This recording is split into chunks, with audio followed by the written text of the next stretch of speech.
Hello and welcome to episode one of season two of Aunt Lainey's Kitchen. I have been off for a couple weeks because I was like, you know what? It's time to start up a new season. We were 33 episodes in. I'm like, you know what? It's time for me to take a little break and then we're going to start a new season. And here we are, season two, episode one of Aunt Lainey's Kitchen. And on this podcast, I'm going to talk to you today about Sunday dinners.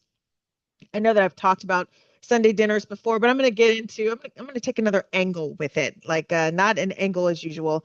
Then I'm going to do a restaurant review or a coffee house review of Zeb's Coffee House in Eudora, Kansas, downtown Eudora, Kansas. Then I'm going to discuss brown bag potlucks, and then also I'm going to talk about some cookbooks that I'm looking forward to this fall. And then I'm going to end because I'm trying to end a lot of my shows with, something like like a nice kind of comfort show, something right now we can use all the comfort, that we can find. And so I'm like, you know what, let's kind of like, I can end the show on like a comfort note, right? So first, let's talk about these Sunday dinners. Now, when I think about Sunday dinners, I always think about the old school way. I was born in the 70s, raised in the 80s, 90s, all that. And I always think of like, okay, you got to have the meat and you got to have the veg and then you got to have like the starch and then you have like, the dessert of some kind, right? The sweet of some kind. And then, like a drink. Usually we would have water or iced tea. Sometimes if it was a special occasion, we could get a little bit of soda, but mostly we did not get soda at the table. It was either water or, iced tea, something like that. So when I was going through this again, I'm like, gosh, I've talked about Sunday dinners, and my thoughts on them, but I'm like, have I ever really broken them down? So I thought, let's like do this like kind of a three kind of, I think I've got three different versions of like a Sunday dinner. And again, it starts off more complex and then it gets more and more simple. So, this made me think of I did some red potatoes a couple weeks ago. I baked them, I sliced them, all that stuff, seasoned them. They were really good. And I had them with some chicken drumsticks and some mixed veggies. And then I did like a slice of cake. And I believe I'm trying to think of the kind of cake that I had, but I did have like a slice of cake with it. I believe it was a spice cake because I am in spice cake season right now. So let's just start off here. We'll start off with the drumsticks. So the reason why I like to use chicken drumsticks is because, well, honestly, right now they are the least expensive, right? I mean, they're pretty cheap. You can get a lot of chicken drumsticks for like $7, okay? And you can feed like a couple people for that. So, I would bake the chicken drumsticks, although I know people that like to fry them. What I like to do is, and this is more of a recipe in progress, okay? So I like to, season them up. And now if I was being really extra and I took the time, I would marinate them first, like, overnight or something like that. But a lot of times I don't have the time to do that, or the will to do that as much. And so I do like kind of a quick, marinade. I've got like the seasonings and I don't bread them, but I do season them. I have like a little bit of extra virgin olive oil. Um, I'll put on a little bit of like an egg wash thing with the seasoning. Like I do something like that. I don't really use flour or anything for mine. I mainly use the seasoning, the egg wash, the oil. And then I put them in the oven, not the oven, sorry. I put them on the stovetop in a cast iron skillet first. That's how I initially cook them. So, I get them all like nice. I probably cook them for about a good, probably like a good 15, 20 minutes, kind of on a like a, I want them to cook. And then because I don't want them to start off in the oven and end up in the oven, because I have a tendency, like I feel like every time I try to do that, the chicken ends up dry. Okay. And so I'm like, let's cook it, on the stovetop in oil first, and then we'll go ahead and bring it on down and we'll bake it, we'll bake it for, a little bit. And then, that's kind of how we'll do it. And so on my drumsticks, I like when I season them, I don't want them to be too spicy. And that's only because I've got other things that I'm going to be, seasoning things with. Now, if it was just the chicken and I was doing like a chicken and like a rice dish, okay, I could, the chicken would be way more spicy. But because I know I'm going to be seasoning other items on the Sunday dinner menu, I kind of shy away from that. And everyone, again, everyone has their preferred seasoning, so season accordingly. But that's just kind of like what I like to do. I'll cook it first on the stovetop in the cast iron skillet, and then I'll bring it down to the oven and I put it on about 375, and then I will just, and again, I've got the chicken is well vented, and I'll cook it for about maybe like 40 minutes, and then I'll check on it just to kind of like see. But I'm paranoid about chicken, so sometimes I do overcook it. That's probably why I'm a little scared to just do a straight baking, because I probably would be baked to a crisp. So I do check on it, like, and so I think I mainly cook it for about, I don't know, an hour and 15 minutes total. That I bake it for about an hour and 15 minutes total. But again, not all drumsticks are built the same. Some of them are really small, so it doesn't take as long, but other ones are big. So you kind of have to like watch and see and just make sure everything is vented pretty well. And I prefer to put mine in a cast iron skillet. Okay, so now we are done with the drumsticks. The drumsticks they're cooking away. So the next thing I want to do is I'm going to slice these red potatoes. And so what I've done is, again, I could have marinated these potatoes for a little bit longer, but again, I'm always in a hurry, it seems. So I'll have some like extra virgin olive oil, I'll have some seasoning in there. I'll just kind of brush that on to the potatoes. And then what I'll do is I'll take another thing of seasoning and I'll just kind of sprinkle it on there. Now, listen, I don't want them to be so crispy because sometimes if you over season them, you're drying them out. So you kind of have to watch that. And then, so what I'll do is I'll put those on. Um, I'll put those on at I wait till the chicken's almost done and then I'll put the potatoes in. But again, it depends on how much time I have. If I don't have a lot of time, then and I didn't do the potatoes beforehand, then I'm just gonna go ahead and stick them in with the chicken. And I've got them on like an oven rack thing with and it's lined sometimes with parchment paper, sometimes with aluminum foil, whatever I've got. And I've kind of got those potatoes that are seasoned on there. And then sometimes I remember to turn them over like halfway through. Sometimes I don't, either way. But I'll probably cook those on again, if the chicken's still in there, it's going to be on 375. I'll cook them in there, but I'll check on them because sometimes you can dry them out cooking them that I like to go low and slow with potatoes. But again, that's not always feasible. So I'm trying to get better at being a little bit less rigid on that. So I'll probably cook those for about another probably like hour and a half. Again, I'm always checking. Like I'm always checking to make sure that like I've got the potatoes properly vented. I kind of put little slits in there so that we'll cook all the way through. Because I've had some times where I'm like, oh man, I just know I've been cooking these potatoes forever, and then it's only done on the outside and the inside is not done. So again, it also depends on what kind of oven you have, what kind of oven situation you have. So you gotta have to do those things accordingly. Okay, next up, the mixed veggies. I am not too fancy with mixed veggies. I put them in, like you can steam them, but I put them in, um, you know, on the stove in water, but I don't cook them super long. Like you can overcook those and then you're losing the nutrients. So I'll probably cook those for about 15, 20 minutes. And I make sure because I'm like, okay, I want to make sure that they don't get so wilted that it's like, okay, they're overcooked and dry. But I also kind of want to make sure that they are cooked all the way through. So again, it's a dance. It's all a dance when it comes to this stuff. And then I'm gonna lightly season those veggies with just like a little bit of ground pepper, maybe a little bit of basil, depending on what kind of vegetables. Like because mixed veggies, sometimes you get the standard like carrot, peas, corn, and green beans, but sometimes it's mixed and it's other things. So again, I just accordingly to like what's in there, and also I season according to how thick the mixed veggies are. When they're really small, I just dash on a little bit of ground pepper. If they're a little thicker, I might really kind of go do more of like a basil and ground pepper. It just really depends on that as well. And then the next thing I'm going to do is it's the dessert. Now I'm saying slice of cake here, but if you don't have a cake and it's more like you more have like a bite of something, like a little cupcake bite, that works as well. But I like the cake is kind of like, you get that little wedge of cake. It's always good. Now, again, desserts are something that you can choose to make, or you can choose to, run to the store and buy something. But now that it's kind of getting cooler outside, well, a little bit, relatively speaking, until the 80s come back again. I like to generally around this time, I like to kind of, do my own desserts here in my house. But again, I'm not opposed to running to the store real quick and just kind of picking up like a little half kind of wedge of cake or something like that because the prices have definitely gone up. So I'm always like, man, it's just literally cheaper for me just to make this at my house. Okay, or but you know what I also thought about? It's also possible when you're doing these desserts, maybe you're more of like a pudding or like an applesauce kind of person for dessert. I know it's a very old school dessert for some of us. There's no shame in that. Hey, you might even want to skip dessert. I won't even judge you for that.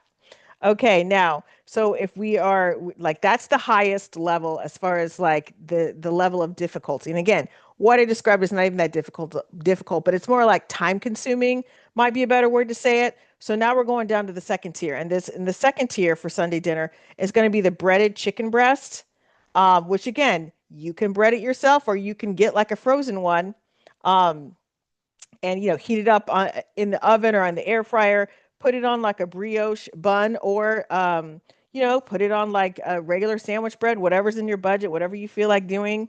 So you've got that breaded chicken sandwich with on the bun or the sandwich bread. And then after that you're going to do like a simple three ingredient salad.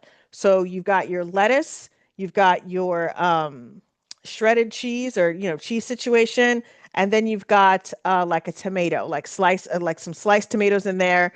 I like to like add like onions and stuff, but I know not everyone's into the onions and mushrooms. But I think just a three ingredient salad. If you want to make it more, that's great. But again, we're just kind of keeping it really simple. I found that like some of the best salads I've had have only had a couple of ingredients. Like you get like a nice good red leaf lettuce, and then you get like a nice.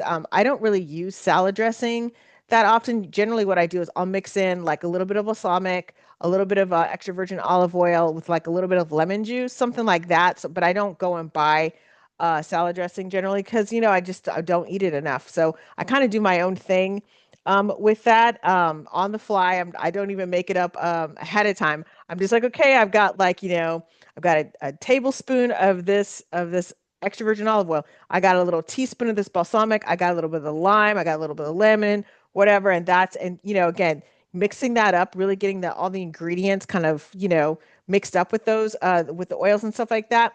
It really does make a difference. You don't even need that for me, that many ingredients. So then the next thing, also, you could also do a cheese.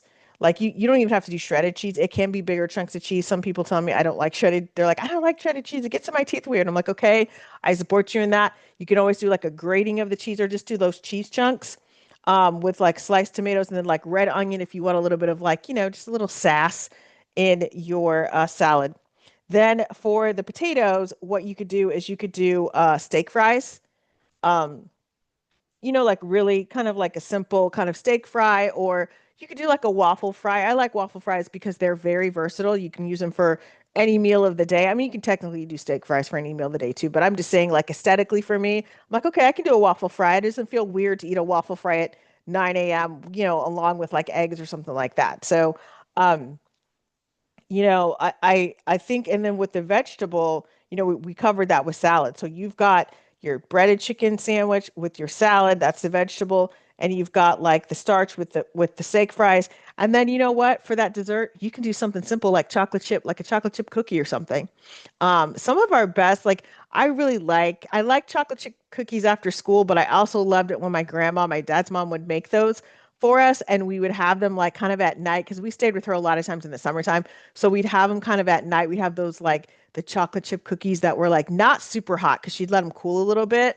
And usually with cookies, we would get them like, we'd already eaten whatever, and we get the cookies like maybe 45 minutes later. But having that like, two chocolate chip cookies, which felt like such a treat on a Sunday. But again, a really kind of more of a casual thing. And now we're going down to the tier three. And this is a very casual Sunday dinner. We're just trying to make it Sunday dinner. We got the chicken tenders, we got the tater tots, we've got speared cucumbers. So we've sliced those cucumbers up into kind of spears or whatever you have available. Maybe it's not cucumbers, maybe it's carrots, maybe whatever it is. It's more of like a sliced kind of like a raw vegetable versus like a cooked one. And then you can do like maybe some sliced apples with a little bit of caramel on top, like some warm caramel. Oh my gosh, that is so good. Now I know some people don't like that on their apples. They want to dip. So you could get like a nice little dipping sauce situation going on with that caramel and the sliced crisp apples. That'd be something. That'd be like a nice little low key Sunday dinner situation, during the preparing you for your week. Um And still, again, you still have that feeling of tenderness. There's something about Sunday dinners. It's always going to stick with me no matter what. Just it's like a special kind of dinner for me. And I know for some people, like it's like I've had people tell me, well, I can't do that on Sunday. It's better for me to have those kind of meals like on Wednesdays or even Fridays, whatever. I'm like, whatever works for you. I mean, maybe it's not even dinner. Maybe it's more like a lunch situation, or maybe breakfast is your jam, right? It's more of like a Sunday breakfast, Sunday brunch, or Saturday brunch, whatever it is, like make it work for you. Like I just use Sunday dinners because they're so special to me, but whatever's out there that makes you feel special, totally go for it.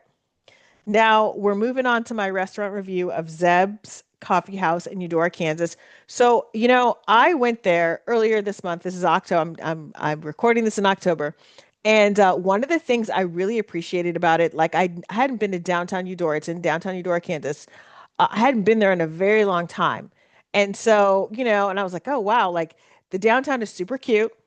And and when you're kind of coming through from the Kansas City area, you're gonna hit Zeb's Coffee House. That's the first thing you're gonna see, like on Main Street. Plenty of parking around. So, I wanted to have the real kind of fall experience, even though it was like 90 degrees that day. But so I got an old-fashioned apple cider, and so the apple cider used in the drink is locally sourced from the Lewisburg, Kansas cider mill. So that's, again, we're supporting local things. And it had a really nice flavor profile. It was kind of like a blend of tartness with the right amount of kind of like spice seasoning. And to me, that is a cider in a nutshell, right? You want to have the tartness, but there also has to be like a spicy seasoning. What I mean spicy, I don't mean like hot makes your mouth burn, but just like there's like a spice there, right? And then because I cannot resist, like, when you see those puff pastries, I got one of their they call it a brown sugar Pop Tart, and it was one of their like the puff pastry, looks so good. And that was kind of my sweet treat. And the flaky crust was amazing. It was like I was delicately trying to eat that flaky crust because I was trying not to like, um, rush it. I wanted to kind of savor the flakiness of the crust. And the delicious filling was really good. And it was nice. It didn't have that, sometimes with the fillings, it's too sweet. It's like you go through all this to get through the flaky, puff pastry, and then it's just like too sweet, or it just doesn't have any flavor. This definitely had flavor.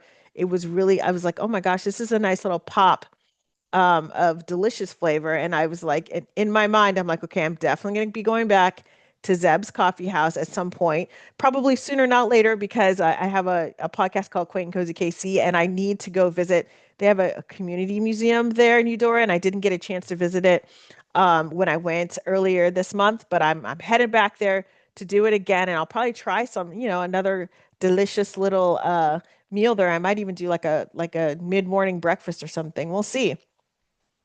So I definitely would recommend going there. And again, it's got this beautiful, it's like a really nice loungy feel. Now, the tables fill up really quickly, I noticed, but they turn quickly as well because a lot of times people are there and, they've got other things to do. Like, they go and they kind of do their thing, but they're not lingering. And again, if you go on a Saturday, now it might be different during the weekdays, but if you go on a Saturday, people are not lingering like that. Like they are, getting their things, they're eating, they're making their plans, and then they're moving on. So that's something to keep in mind. It does fill up fast, but the tables do turn pretty quickly. It's like the tables turn. I feel like some kind of soap operas as the tables turn. Okay, sorry.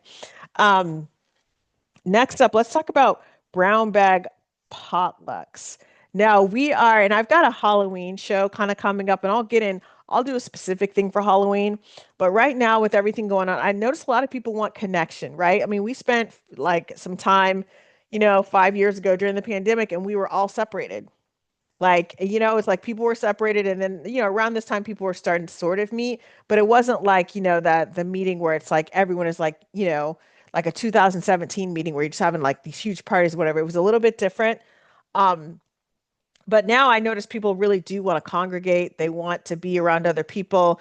But, again, prices are real. It is very real. And so the thought of putting on a party is just so daunting with all the things you have to pay for. It's super expensive. So I'm like, you know what?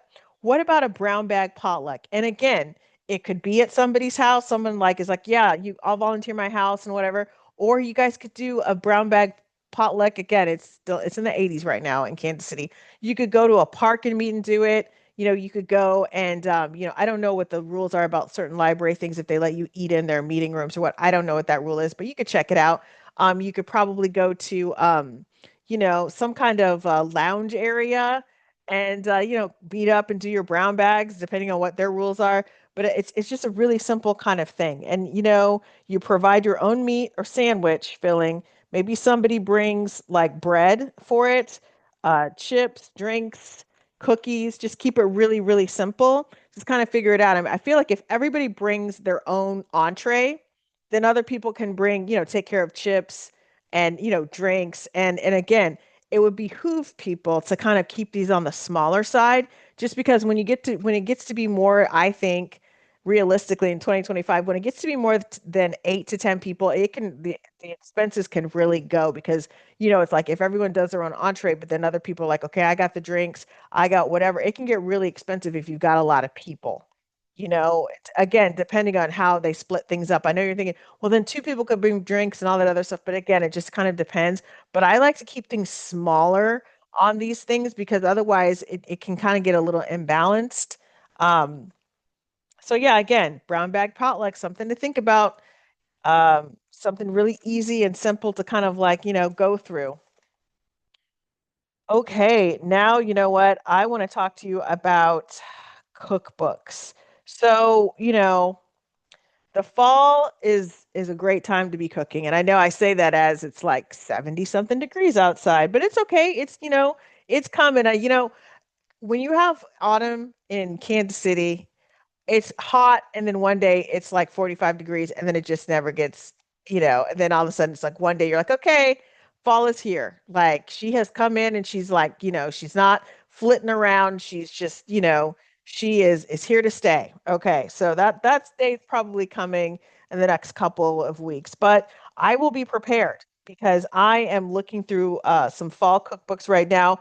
My goal is right now is like I have, a lot of books and stuff and I've pared down for, but I thought, you know what, it'd be nice to get like four like cookbooks for like 4 seasons, right? Because I do have cookbooks, but none of them are really kind of like aimed at seasons. They're just like, oh, hey, you can eat this here, at this time, whatever. It's just very like, um, it's just very kind of casual. Like my cookbooks are very like, oh yeah, here's a Christmas recipe, but nothing is really broken up by seasons. So I'm like, you know what? I want to get 4 cookbooks, one for, each of the seasons, right? Like dedicated to seasons. So this fall, I'm looking at the one by Samin Nosrat. I think I'm saying her name right, called Good Things. Now, if you know about her, she like has a Netflix special. She wrote this book um, that is just, I think she's written a couple of things, but she wrote this book called Salt, Fat, Acid, Heat.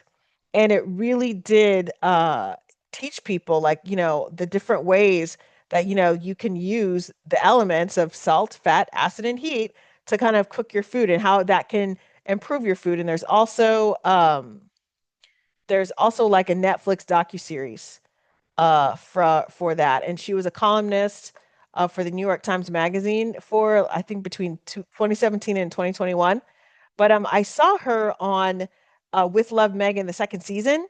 Great episode. I love that episode. Like I was like, oh my gosh, like I sat there and I was just transfixed. And usually just in general, I'm taking notes and whatever, but during her episode, I couldn't even take notes because I was just transfixed with her. Like I'm like, oh my gosh. And so this book called Good Things, and she talked about on the show, the importance of, communal cooking and connection and how like cooking with your friends and having these like weekly dinners or even monthly dinners like really helps to bring people together. So I'm really excited. I think there's about 125 of her favorite recipes. And so that is going to be like to me that's going to be really interesting to read and so I'm excited to get this book for and use it as kind of like my fall my fall cooking book. And you can find this, at the usual places, like the Amazon, Barnes and Noble. Maybe your local bookseller has it as well if you want to support a local. But something that I'm looking for when picking my cookbook out, and again, this is going to be my cookbook, but like when I was looking around, picking one for fall, I look at seasonality. Like how many of the recipes are kind of applied to the certain season that, I'm looking for. Also location, like where is this person located? And that makes a difference because if they're like, this is my New England kitchen, okay, well, New England, their weather isn't so different from the Midwest. So it's, but still there's certain things that grow there that don't grow here. There's certain cooking styles that, we don't do in the Midwest, it's just different things. So I want to be cognizant of like, okay, I can try to do this New England style thing, but realistically, my seafood choices are not going to be the same as someone who's living, on the coast of Massachusetts, right? Or the coast of California, like California cooking. When I lived in California, all I did was read about California cooking for the most part. Like, because I really wanted to learn like the new place that I was living in, right? Because I was raised in the Midwest. And so, but when I left California, trying to replicate the California cooking, I mean, you can do it to a certain extent, but again, California has a lot of things that we don't have in the Midwest. So, I had to kind of like, okay, let's kind of get more into the Midwestern kind of cooking thing and, something that's a little bit more accessible to where I'm living at. So again, that's something to kind of keep in mind. Also, listening to podcasts, like if you do, I listen to Spotify, like I use Spotify a lot. So I will just do a search. You can do an internet search, like a Google search on like, fall cookbooks, whatever. But I like to do it in Spotify and then I go into the podcast tab. So that way I can listen to like, sometimes they'll have like cooking shows like the Splendid Table. And they, every year they've got, every season they've got, okay, these are the fall cookbooks, or these are the winter cookbooks, or whatever it is.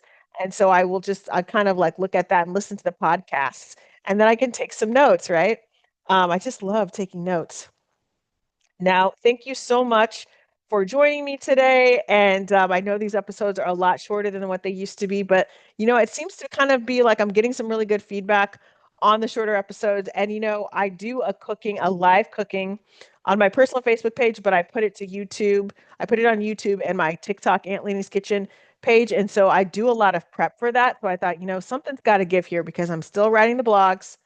I'm doing the Facebook Live cooking, and I'm still doing cooking, and I'm doing little videos and uploading it on social media, all this stuff. So someplace it's got to get like a little shorter, and I decided to do the podcast and make them a little shorter because I feel like our collective attention spans have just kind of gone down. And again, it's not cold outside either. I notice in the wintertime, I'm fine listening to like an hour and a half podcast. But in the summertime, unless I'm walking or just, on a road trip or, running all kinds of crazy errands all day, I'm just like, I don't want to listen to an hour and a half, podcast because I keep having to, I'm turning it on, turning it off, and it can get kind of confusing. And I get, sometimes it'll jump ahead and then I have to like, rewind it back. And it's just a lot.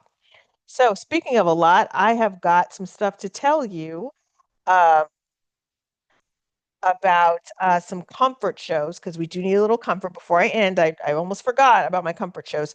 Um, so, I think that some of the comfort shows that are on, go check them out. I like if you're streaming, it's a lot easier to kind of do that. But I'm on PBS, and there's a lot of great cooking shows new and old on there to kind of check out to get some of that comfort, the comfort vibe. And of course, there's always the classic ones like the Great British Bake Off. I think I watched the first season of that, and then I just kind of maybe the first two seasons, and then I just kind of like started doing other stuff. But I might bring that back up again, and then there's also Dinner Time Live with David Chang on Netflix. That's on Netflix. And he does it live I think it's every Tuesday, but then, they have the playback as well. And then, of course, Magnolia Table, that's with Joanna Gaines. And she kind of is on there. And again, it's not a serious show. She's having fun. She's doing recipes from her family and her friends. And so it's fun. It's just kind of like a nice place to just, just relax a little bit. So now we are going to go on to me signing out again. I know it's just kind of like, what's going on? And I wish I knew you guys, but you can find me on Aunt Lanie's Kitchen. I am auntlaneyskitchen.com. Instagram, Aunt Lainey's Kitchen, TikTok, YouTube, I'm Aunt Lainey's Kitchen, and Facebook, Aunt Lainey's Kitchen. And I post like I probably post a few times a week. I don't do every day just because I'm like, okay, I've got to, it's like when I post every day, posting every day means I'm like, but I still have to cook something. So that got to be a little like wearing. So you'll see me, I'll post about 3, 4 times a week. Sometimes I'll only post twice a week. It just really depends on what I have going on. But I have kind of noticed that people are just kind of like moving away from social media just in general. Like they're listening to whatever show they have, they're following the people that they're following, and then they're like, going out and touching grass, which is always good. Okay, on that note, I will talk to you soon and take care. Be safe.